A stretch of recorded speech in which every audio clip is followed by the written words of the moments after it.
Hello लोगोफोर गिबियावनो आंनि ब्लगाव नोंथांमोनखौ बरायबाय आसा खालामो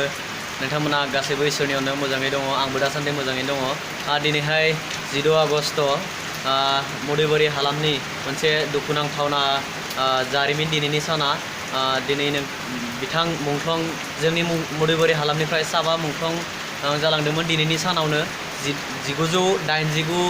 मायथाइनि 16 आगस्ट खालारै जोंनि मुदाइबारि हालामनिफ्राय साबा सुबुं गावनि आगोमा बेसेन गोसा जिउखौ दान होनांदोंमोन सुथुरनि आखायाव गावनि हारि जिउ रैखाथिनि थाखाय न'खरनि रैखाथिनि थाखाय बिथांमोना जिउ दान होनांदोंमोन दा बिथांमोननि बे थैनाय सानावनो जों मुदाइबारि दख'रा दुलाराय बर' फरायसा आफादनि सिङाव जाखिनि गामि दङ बिथांमोनजों जों लोगोसे जयै मुदाइबारि गुदि फरायसालियाव दिनै बिथांमोनखौ गोसोखांनानै मुंख्लं सान हिसाबै फालिनाय जायो बोसोरफ्रोमबो दिनैजों जोंहा 30 बोसोराव आगान होबाय बे मुंख्लं सान फालिनाया दा बेनिनो मोननैसो नुथाय नोंथांमोना दिन्थिनो आं आखायाव लानाय जादों नोंथांमोना भिडिअखौ नायलांदो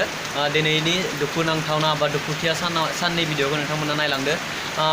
जानो हागौ जोंनि मुंख्लं बिथांमोना गाबदों सोरगोआव बिनिखायनो अखा हादों नै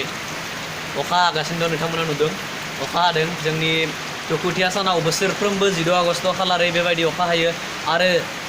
सिगांनि दैदेनगिरि बिथांमोना बुंनाय बायदिब्ला जाय सानाव बिथांमोना बुथार जादोंमोन बै सानावबो अखा हादोंमोन जुब जुब अखा हादोंमोन दा दिनैबो नै अखा हागासिनो दङ नोंथांमोना नुनो मोनदों हनै अखा हादों दालाय अखा दा बेबायदि दुखुथिया सानाव बिथांमोना हयथ' गाबदों बेनिखायनो नोंथांमोनखौबो आं भिडिअखौ स्किप खालामालासिनो जोबजासिम नायनो थाखाय आं सिगाङावनो खावलायनाय थाखाबाय आरो जायफोरा आंनि चेनेलाव गोदानै फैदों चेनेलखौ साबस्क्राइब खालामनानै ला आरो खाथिनि घन्टा बटनखौ थुनानै लाखा जाहाथे आंनि गोदान भिडिअखौ नोंथाङा थाबैनो नटिफिकेसन मोननो हानाय बायदि दिनैनि भिडिअखौ नोंथाङा नायलांदो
गिबियावनो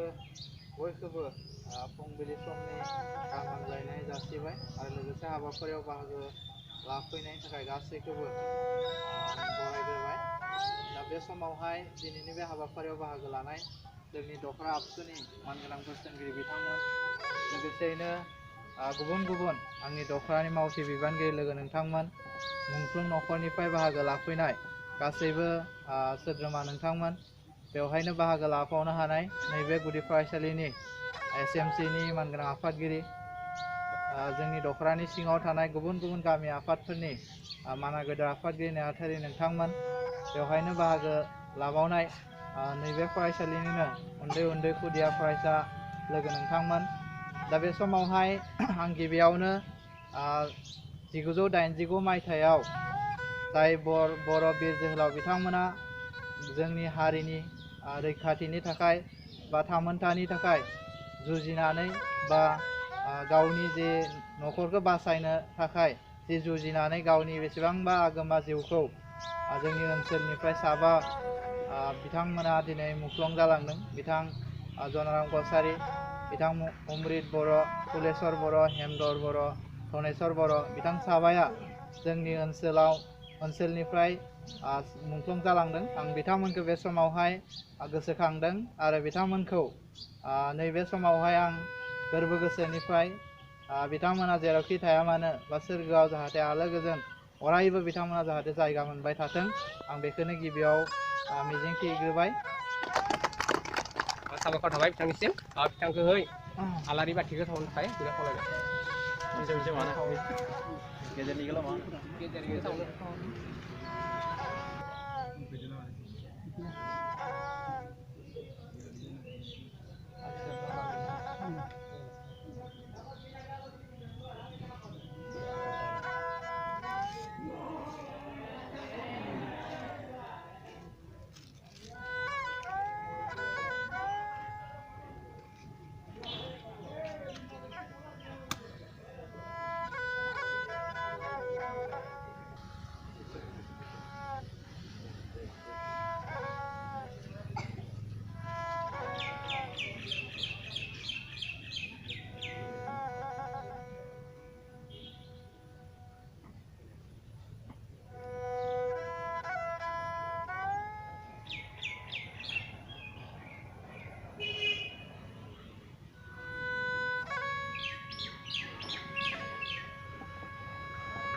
फावजेनगिरि महरै दिन्थिफुंनो हानाय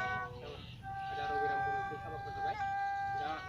बेवहाय जोंनि दख'रानि सिङाव थानाय साबा मुख्लं बिथांमोननि न'खरनिफ्राय सफैनो हानाय बिगोमा बिथांमोनखौ साफा साफा आलारि बाथिजों लोगोसे बिबारखौ बावनो थाखाय आं गुरै खावलायबाय।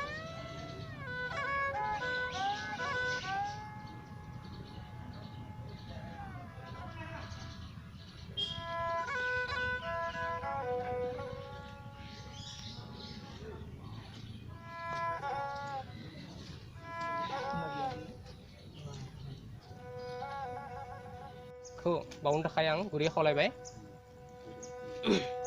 लोगोसे जोंनि दख'रानि सिङाव थानाय मोनफ्रोमबो गामिनिफ्राय सफैनो हानाय मानगोनां आफादगिरि नेहाथारि नोंथांमोनखौबो बिबारखौ बावनो थाखाय खावलायबाय। आरो दख'रानि गासैबो बोसोनगिरिजों लोगोसे बिबानगिरि नोंथांमोनखौबो बिबारखौ साफा साफा बावनो थाखाय आं गुरै खावलायबाय।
दिनै जोंनि मुदाइबारि हालामाव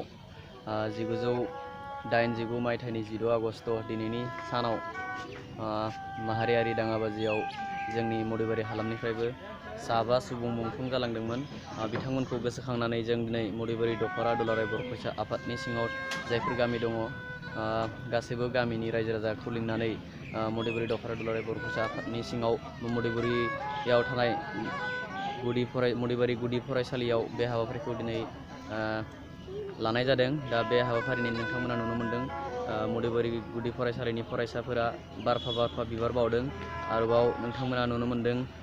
जोंनि दैदेनगिरि बिथांमोनाबो बिबार बावबाय। दायो नोंथांमोना नुगासिनो दङ नायनानै ला मुदाइबारि दख'रा दुलाराय बर' फरायसा आफादनि सिङाव साबा मुंख्लं दङ। फारियै आं नोंथांमोननो मुंखौ बुंनानै थांदों। मुंख्लं हेमधर बर', मुंख्लं धनेस्वर बर', मुंख्लं फुलेस्वर बर' आरो मुंख्लं अमृत बर' आरो लोगोसे मुंख्लं जनाराम कसारि गासै साबा मुंख्लं जादोंमोन जोंनि मुदाइबारि हालामनिफ्राय। दा नोंथांमोना बिबार बावनाय हाबाफारिफोरखौ गासैबो नुलांबाय। बिबार बावनाय केफिला दैखांनाय